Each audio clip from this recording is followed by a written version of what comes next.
राजस्थान में भजनलाल सरकार के ऊपर एक बार फिर से छाए संकट के बादल। राजस्थान सरकार के कई मंत्री और विधायक भजनलाल से चल रहे हैं बेहद नाराज। राजस्थान के मुख्यमंत्री भजनलाल शर्मा को जेल में बंद व्यक्ति फोन से दे रहा है धमकियां। किरोड़ी लाल के बाद डेगाना विधायक अजय सिंह किलक ने भजनलाल सरकार पर लगाया बहुत बड़ा आरोप। एनडीए गठबंधन की आरएलडी के विधायक सुभाष गर्ग ने भी सरकार के अधिकारियों पर लगाए भ्रष्टाचार के आरोप। डॉक्टर किरोड़ी लाल मीणा पहले ही भजनलाल सरकार पर लगा चुके हैं कई सारे बड़े बड़े आरोप।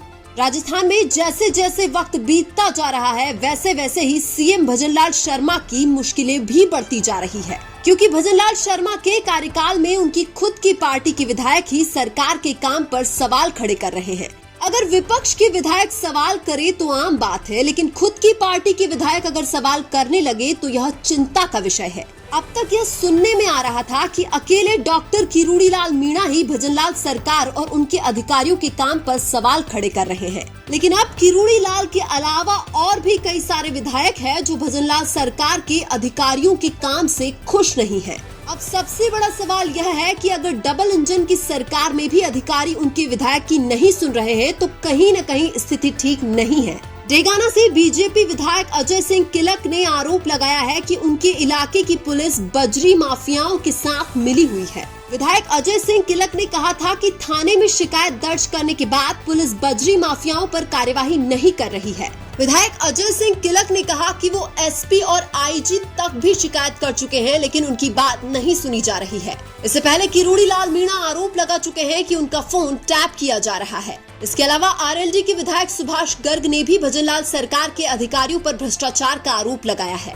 सबसे बड़ी बात यह है कि विधायक सुभाष गर्ग भी विपक्षी पार्टी के नहीं बल्कि बीजेपी के गठबंधन का हिस्सा है। सुभाष गर्ग ने आरोप लगाया कि लोहागढ़ किले के आसपास के निवासियों को अधिकारी धमका रहे हैं। विधायक सुभाष गर्ग ने ये भी आरोप लगाया है कि 26 करोड़ की जमीन के मामले में अधिकारी पैसे वाले व्यापारियों का पक्ष ले रहे हैं। अब यहाँ पर जब बीजेपी के ही विधायक सरकार पर सवाल उठा रहे हैं तो विपक्ष को सरकार के खिलाफ बोलने का मौका और भी ज्यादा मिल जाता है। हालांकि बीजेपी के मुख्य सचेतक जोगेश्वर गर्ग सरकार का बचाव करते हुए यह बोलते हैं कि यह सब सरकार को बदनाम करने की साजिश कर रहे हैं। उधर किरोड़ी लाल मीणा द्वारा सरकार से सवाल किए जाने के बाद किरोड़ी लाल के बंगले का आवंटन रद्द कर दिया है। यानी कि राजस्थान में भजनलाल शर्मा के अंदर एक्सपीरियंस की कमी साफ दिखाई दे रही है और सरकार डगमगा रही है। सबसे हैरान करने वाली खबर तो यह है कि जेल में बंद व्यक्ति भी सीएम भजनलाल को धमकी दे रहा है। अब यहाँ पर सोचने वाली बात यह है कि अगर सीएम ही सुरक्षित नहीं है तो राजस्थान की आम जनता का क्या होगा।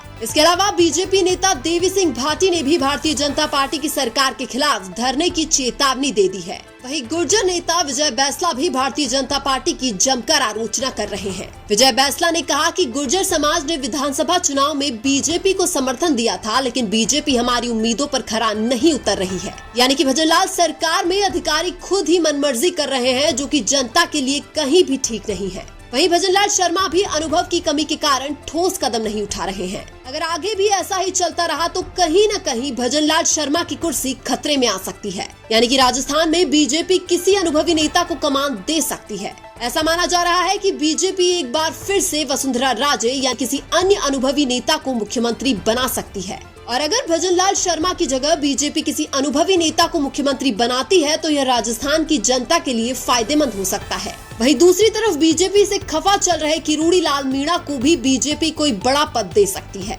किरोड़ी लाल मीणा को बीजेपी किसी राज्य का राज्यपाल भी बना सकती है। यानी कि राजस्थान की बीजेपी में आने वाले समय में बड़ा बदलाव देखने को मिल सकता है। राजस्थान में बीजेपी सीएम और मंत्रिमंडल दोनों में बदलाव कर सकती है। राजस्थान में बीजेपी के कई मंत्रियों की छुट्टी हो सकती है और कई नए विधायक मंत्री के रूप में दिखाई दे सकते हैं। लेकिन आपको क्या लगता है, क्या भजनलाल शर्मा में अनुभव की कमी का अधिकारी फायदा उठा रहे हैं? कमेंट करके जरूर बताएं। वीडियो अच्छा लगा तो लाइक कीजिए और हमारे चैनल मीणा की आवाज को सब्सक्राइब कीजिए। धन्यवाद।